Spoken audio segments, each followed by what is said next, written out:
Welcome to Christmas Shorts here on Music That Left Its Mark. Joined again tonight by Mark Healy. Hi, Mark. How are you doing? Hello, I'm great, thanks. How are you?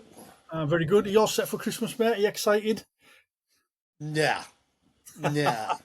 Not my favourite time of year, I'm afraid, but it's one of those things. As you know, we used to spend a lot of time in Spain when your Ah, Aunt yeah, Sylvia was alive. And we went to Spain regularly at Christmas. It was yeah. slightly different over there. Don't worry, we're not going down the route of Feliz Navidad. I was just going to say that. Yeah, Spain at Christmas. I've done that myself a number of times, and the mother's done it. The mother's off back there on the 21st. They're off there Good for them. for Christmas. Yeah, but Yeah, anyway. Christmas songs. What's your favourite Christmas song? And tell us all about it. for many years I've been a Chris Rea fan. So it's got to be Driving Home for Christmas. Which is a Which tune? is a very well constructed piece of music. Um, 1984 originally released, not particularly popular and in its time, but seemed to snowball after about 94 or 95 when Chris Rea took ill. I think people were trying to buy it to bump up his life insurance money for his missus. But it, it was one of those things. Obviously, I started work at Sellafield in, oh god, 85. And to be honest, that song encapsulated the leaving of sight for the Christmas holidays. 2 hours to get to Whitehaven and an hour and a quarter further on to work. You were top to tail in taillights. It, it still, was and still mental. out of date. Yeah, still out of date. Aye, It well, I hasn't don't have to changed, worry mate. about that one now. No, it's all right for some. No, it is. It's funny. It is a good song. I do like it. It is one of those songs that kind of says Christmas to me when I ever hear it, and I do turn it up when it comes on. But interestingly, it's one of them I absolutely love to hear it in the car. Yeah, It's as daft as that sounds, given the title of the song and what it's about. I do enjoy listening to it in the car, and it kind of gives you a. I mean, if it comes on and you happen to be on your way home on Christmas Eve, it just it just gives you that strange kind of that warm warm feeling. fuzzy feeling. Yeah, Yeah, definitely. It's now become a Christmas staple. I've heard it more in the last fortnight than probably in 10 years because obviously yeah, I'm now listening to the 80s music channels on right. radio, whether it be Heart or, although that is the favourite. Um, and it's one that they've captured in their playlist quite regularly. So yeah, it's it is regularly heard. Yeah. And do you know something? I'm trying to think. I don't think I have actually heard it this year, which is Oh, interesting. But I'll have to go and. I have a Christmas playlist. It goes on when I'm in the kitchen cooking, and I occasionally pop it on in the car. But it is quite a big playlist, and depending on how far you're driving, depends how far you get through it.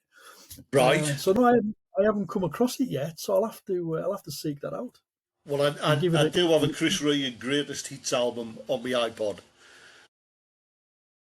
and it is on there. I think it's about song 4, so I don't have to get very far through mine to be able to get it. It just bugs you a bit in May when you get it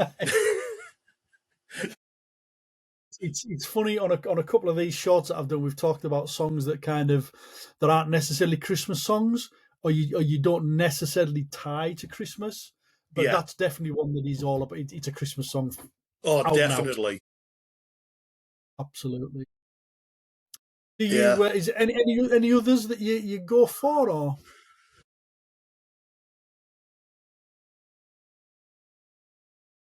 Things like It'll Be Lonely This Christmas, Mud. Mud? Okay. Um, the- I'm trying to think. Wizard. They have quite Yeah. a big one, which the name of which escapes me at the moment. You I caught me wish a it bit could be flat-footed there. I wish it I could be wish it Christmas could every be. day. And you can guarantee when Roy Wood wrote that song, he wasn't trying to get parked on Tesco's car park.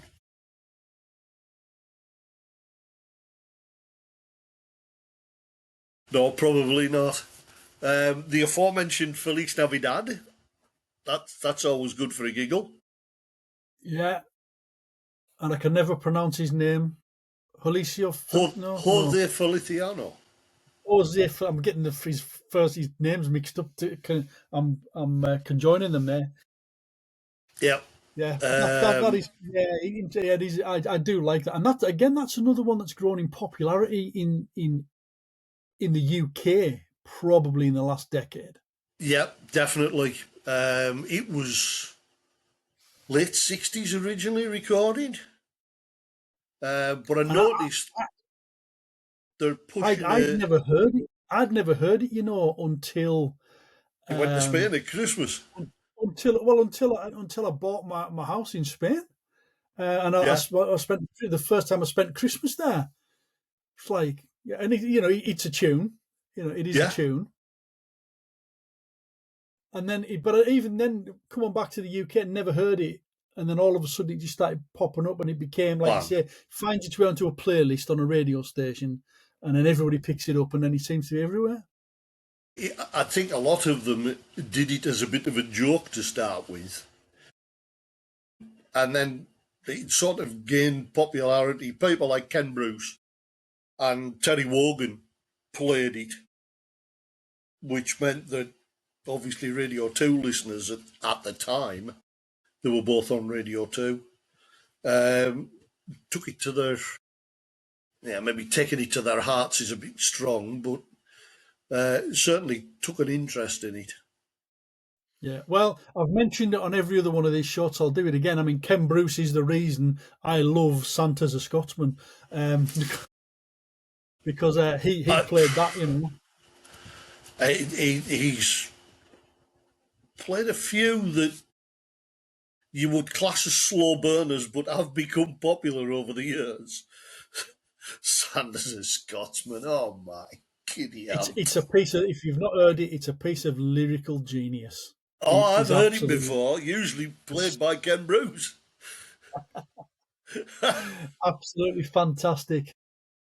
Yeah. To be honest, most Christmas songs are of their time. And I don't just mean by virtue of when they're made to be popular. You can track the Christmas songs through the years more and more. I think they all have an element of timelessness to them, though, as well. I know they are very, like you say, they are season specific, obviously by nature of being Christmas songs. But I think a lot of them, I would say 90% of Christmas songs, that they stand up this year as well as they did the year they were released. Yeah, There are ones that come along and you think, yeah, that. I mean, I talked about this one yesterday. Elton John and Ed Sheeran, their latest incarnation of their latest right. collaboration a couple of years ago now. Their Christmas song, again, the name escapes me. I just don't like it. It just didn't land for me, and I just think if you're an Ed Sheeran fan, possibly. I mean, I am an Elton John fan. You're gonna you'll like it, but for me, it just didn't land, and it just didn't. Yeah, But then, I can't even remember it, to be honest. yeah, Um, exactly. I can't remember what it's called. I can vaguely hear the melody in my head, but one of um, the one of the slow burners for me was the feeling Christmas time. okay, Justin Hawkins, which is the obviously darkness, darkness. Sorry, not the feeling. darkness, The yes, darkness. the darkness. That to me was hilarious. In Now, that, I have seen the darkness live a couple of times. I'm a bit of a fan, and yeah, I as soon as I heard that, I liked it. It is a bit tongue in cheek initially, but when it's you listen to it, extremely tongue in cheek to turn a Christmas song into a heavy rock song. And on your definition of heavy rock, I suppose. But yeah. yeah, it was. I thought it was brilliant. Did you Yet I know know that this people year who they? can't stomach it. Oh, yeah, absolutely. And speaking of songs you can't stomach, did you know that this year they've actually covered Mistletoe and Wine, The Darkness? No, I didn't. Yeah. And I haven't as yet. I haven't heard it. I will Right. seek it out and give it a listen. But I hated the original version, so I don't think I Don't don't think tell your I don't think stepfather. I'm gonna like. Well, yeah, You know what a Cliff Richard fan he is. yeah, absolutely. And this is a conversation. I had Deborah on doing one of these the other day, and Right. we talked at length about Cliff Richard. Um, nothing against the guy, just I think for me, his music just didn't really do it for me. You know? It's because you're not in the demographic that he's aiming for. Well, yeah, In with, and I don't just mean Pete. I mean the people who would listen to Cliff Richard are people that have listened to Cliff Richard since the '60s and have yeah, followed him through the 80 years of his career, and a lot of them are still alive. They're a bit like Daniel O'Donnell fans. I yeah. don't But count again, myself as one of them, but if you like Daniel O'Donnell, God forbid you come against anybody who doesn't like Daniel O'Donnell, you get lynched. every everybody's taste's personal, isn't it? Everybody's got their That's own right. taste, and that's one of those things. But you're saying about Pete, my stepdad, he's not. He doesn't. When you think about he was spoon feeding me Cliff Richard in the 80s. He was Yeah. not in Cliff Richard's demographic then. But for There's some always an reason he just exception to the rule. absolutely, absolutely. There is. I mean, you can't deny the man's talented, obviously, to last as long as he has in the music business, but That's right. not for me. So I will sidestep. Mistletoe and Wine is one that will get me to change the radio station, and Saviour's Day will happily get me to burn my ears out. Just no. Touching the Van Gogh, you cut your other ear off. Yeah, it's not for me. No, no, we're not going No, there. Don't worry about it. We're not going there. no, thank you very much. Cool. Yeah, so Chris Rea driving home for Christmas. Yeah. Not had that as a pick this year. Yeah. Well, it So reminds me you are of obviously your Auntie Sylvia coming home to a Christmas tree full of tinfoil wrappers and no flaming chocolate. oh you went there. Oh, we are going there. If you were to settle that debt, young man, you'd be settling it for the rest of your days. And anybody who doesn't know, he has the ability to remove the chocolate from the tin foil and leave the tin foil on the tree. perfectly formed, but empty.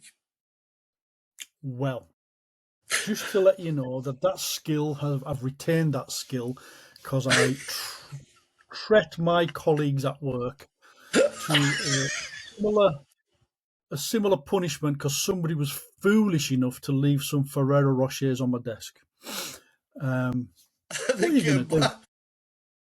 Perfectly formed wrappers and a little cup underneath them, nothing in them. Yeah. One of my colleagues was really upset because she was looking forward to eating it and she picked it up to find that there was nothing there. It's a talent.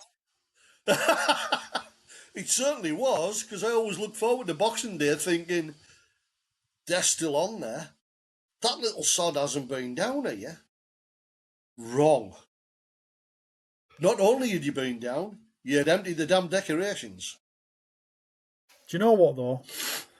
You know, it's one of those. It's like fool me once, shame on you. Fool me twice. You never learned year after year after year. You know, open goal stuff. Open goal. If it had gone on any longer, you were getting the ones that were laced with cascara. I would have And taught you a lesson. you always had the good chocolate ones on your tree as well. I know. What are you I going know, to but do? I never ever got one. Snooze, you lose. Yeah, don't even joke about No, that. absolutely. And on that note, I will say thank you for that, and I You're more will than wish welcome. you a Merry Christmas. Thank you very much, sir, and very much the same to you and yours. I'm sure you'll let them all know that you are in our thoughts. You too, mate. You too.